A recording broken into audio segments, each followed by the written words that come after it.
Welcome, in front of me is a MEDION X5004 and today I will show you how to access the test mode on this device. So to get started, you want to power off the device by holding the power key and select power off.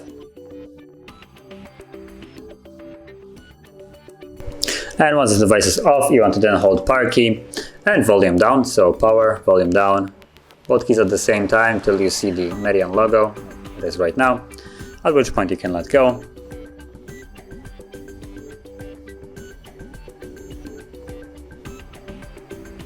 And there we go. So here you have all the list of tests that you can run. You can touch on each one of them.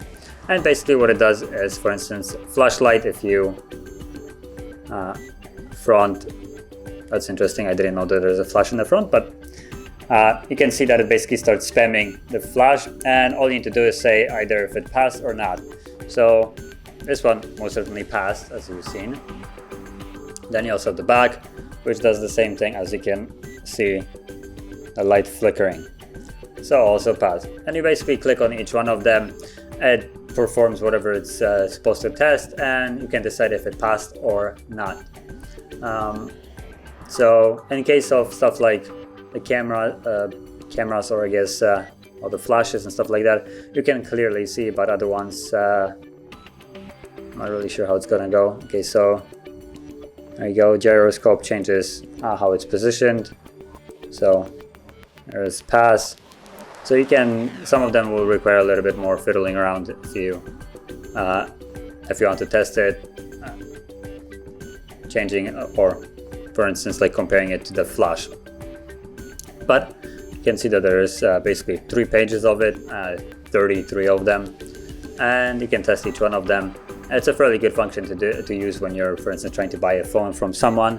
You can see if their device is fully working or if the seller is trying to cheat something. Okay, and once you're finished, all you need to do is either press reboot or reset. Reset will reset the test right here. As you will see, the check marks. If I tap OK, they're now completely gone from everything that I have run.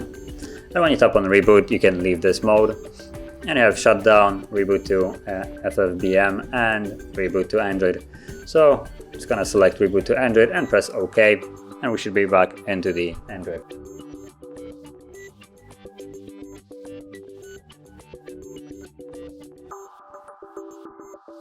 And there we go, we're back in the Android. So if you found this very helpful, don't forget to hit like, subscribe, and thanks for watching.